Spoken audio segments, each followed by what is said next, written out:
আমার অনেক আশা আমার মা বাবা দুইজনকে নিয়ে অনেক দূরে দূরে ঘুরতে যাব।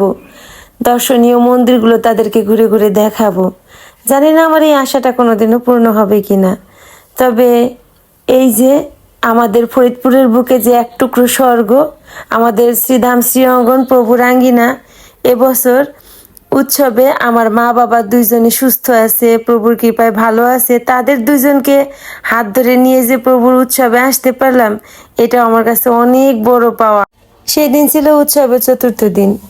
রাত তখন 8টা বাজে। চারিদিকে প্রভুর দূর দূরান্ত থেকে আসা ভক্তবৃন্দদের ভিড় আর ভিড়, কোথাও একটু জায়গা ফাঁকা নাই। তখন নাট মন্দিরের ভিতরে চলতেছে সন্ধ্যা আরতি, অনেক ভিড় ভিতরে।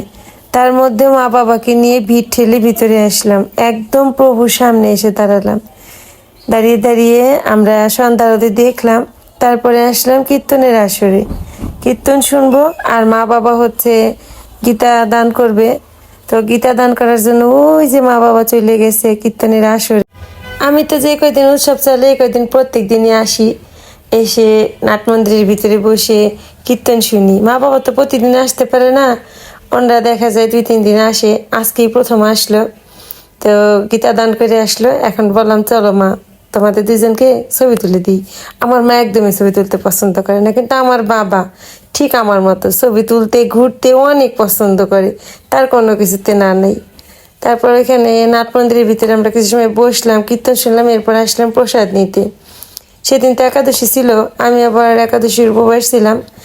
ওই দিন হচ্ছে এখানে সাবুর পায়েস দিচ্ছিল, আমি সাবুর পায়েস নিয়ে আসলাম। সাবুর পায়েসটা খেতে কিন্তু বেশ ভালো লাগে।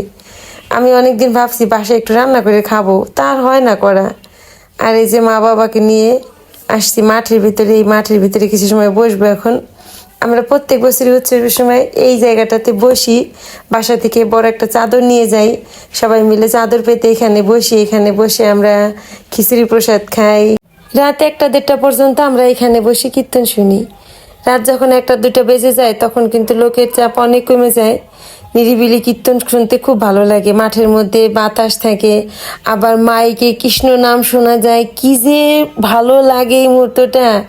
প্রতি বছর তো আমার বোনেরা সবাই থাকে, এবছর কেউ নাই। আমার মা বাবার ভালো লাগতেছিল না, তাদের ওই একই কথা, ভালো লাগতেছে না, ওরা সবাই নাই।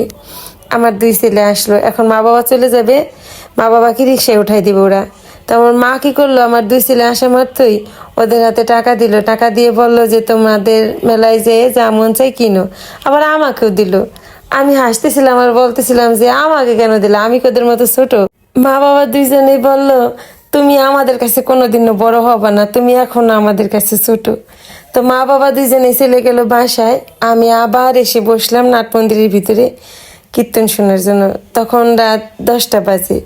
আমি এক আসর কীর্তন শুনবো, তারপর উঠবো। নিরিবিলি বসে কীর্তন শুনতে খুবই ভালো লাগে। ওই সময় বেশি একটা ভিড় ছিল না, ঠিক রাত 12টা পর্যন্ত বসে কীর্তন শুনলাম। এই আসরটা শেষ হইলো, তারপর আমি মন্দির থেকে বের হয়ে প্রসাদ খাইতে গেলাম। প্রসাদ খাইতে যেয়ে দেখি প্রসাদ নাই, প্রসাদ শেষ। ওই দিন তো একাদশী ছিল, খাওয়ানোর চালের প্রসাদ খাইতে মন চাইছিল, কিন্তু ভাগ্যে হয় নাই।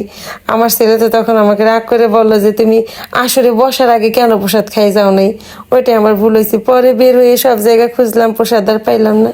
তারপরে এই তো কি করবো, আর প্রসাদ না খেয়ে বাসায় আসলাম।